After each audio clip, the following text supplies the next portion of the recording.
عاملين ايه؟ اهلا بيكم في فيديو جديد. بدأنا جولتنا من شواطئ البوريفاج، والاقبال كبير جدا على الشواطئ والناس مستمتعة بجو الصيف اللي بدأ بدري السنة دي. زي ما حضراتكم شايفين في اقبال شديد جدا على الشواطئ. البحر طبعا الموج هادي جدا. شواطئ البوريفاج 3 شواطئ، سعر التذكرة بتكون 25 جنيه. بنصور متابعة لآخر تطورات مشروع توسعة كورنيش اسكندرية المرحلة التانية. بعد متابعة المرحلة الأولى من المندرة للعصافرة، كل اللي متابع معانا من البداية هيعرف إن المرحلة الأولى من مشروع توسعة كورنيش اسكندرية انتهت بالكامل من المندرة لحد العصافرة، والمرحلة التانية من ميامي للمحروسة شغالة على قدم وساق.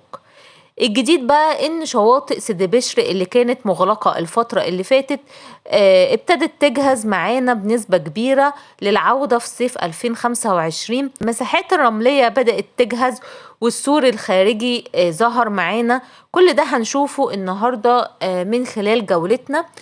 دلوقتي احنا داخلين على شواطئ ميامي. ده كده احد شواطئ ميامي اللي طبعا هيكون موجود معانا في صيف 2025. شفنا طبعا الشاطئ والكورنيش. عملنا فيديو خاص بكورنيش ميامي موجود على القناة. طبعا الجولة أنا بعملها بالباص السياحي. طبعا الجولة دي بتكون جميلة جدا لكل الناس اللي جاية اسكندرية وحابين ياخدوا جولة على الكورنيش. الباص بيكون موجود عند المندرة وتقدروا تاخدوا الجولة لغاية بحري. النفق اللي أمامنا ده نفق اسكندر إبراهيم، تم فتحه دلوقتي. النفق شغال بعد ما تم تطويره.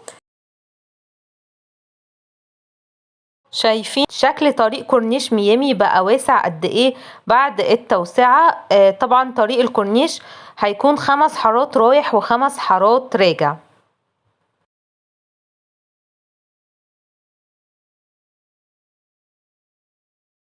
ده كده نفق خالد بن الوليد، طبعا لسه بيتم تجهيزه. النفق ده برضو هيكون شغال معانا. يبقى كده رجع تاني نفق اسكندر ابراهيم ونفق خالد بن الوليد. واحنا هنا كده عند جزيرة ميامي، ودي بوابة شاطئ ميامي.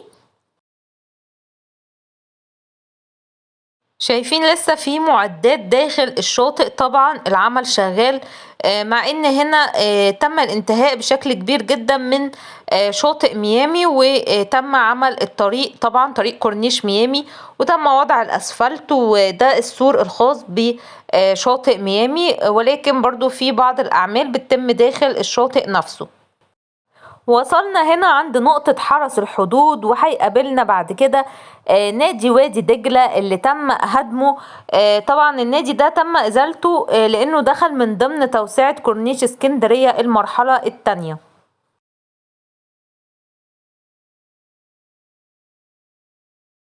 كده في اتجاهنا لبير مسعود. المنطقة دي داخلة معانا من ضمن التوسعة المرحلة التانية. هيتم اخد جزء بسيط للتوسعة.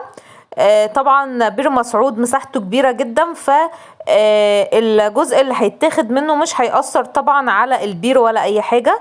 ده كده منطقة بير مسعود. في ناس سألتني في الكومنتات عن ان في حصان يعني على البحر ممكن يركبوه. فهنا في منطقة بير مسعود موجود اكتر من حصان، لو واضح معاكم في الصورة، لان الجو كان بيغيم وشوية والشمس تطلع، فالموضوع كان صعب شوية في التصوير، ولكن اعتقد ان واضح شوية في الصورة امامكم.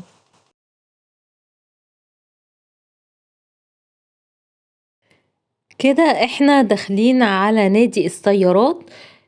البوابة طبعا الأساسية دي هيتم إزالتها، وتم نقل البوابة للبوابة الخلفية. كده بدأنا ندخل على شواطئ سيدي بشر. طبعا ده كده شواطئ ميرامار، وباين أمام حضراتكم ظهور مساحة الطريق الجديد معانا. طبعا شواطئ سيدي بشر كانت مغلقة لأنها داخلة طبعا من ضمن توسعة كورنيش اسكندرية المرحلة التانية، ولكن هنا كده خلاص الشواطئ بتبتدي تظهر معانا. خلاص خطوات بسيطة جدا ويتم الانتهاء من توسعة كورنيش اسكندرية في شواطئ سيدي بشر. واضح كمان ظهور سور كورنيش شواطئ سيدي بشر، وزي ما قلنا هنا شواطئ ميرامار. طبعا خلاص خطوات بسيطة جدا، هنا بيتم تسوية الطريق، وشواطئ سيدي بشر بتستعد لاستقبال الأسفلت، وهيتم طبعا فتح الطريق قريب جدا.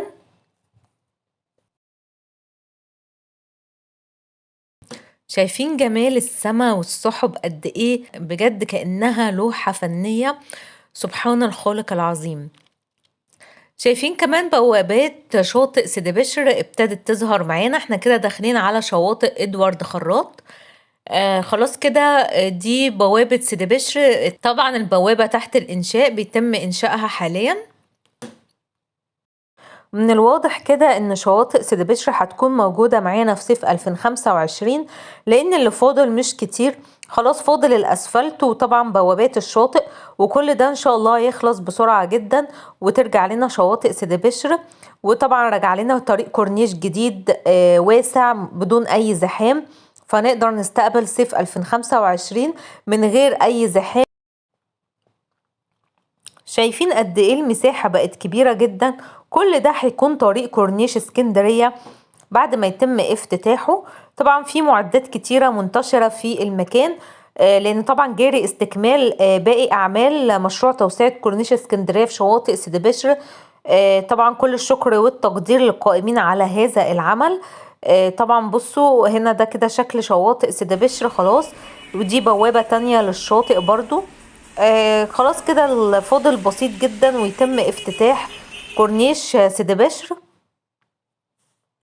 كده احنا في شاطئ ادوارد خراط.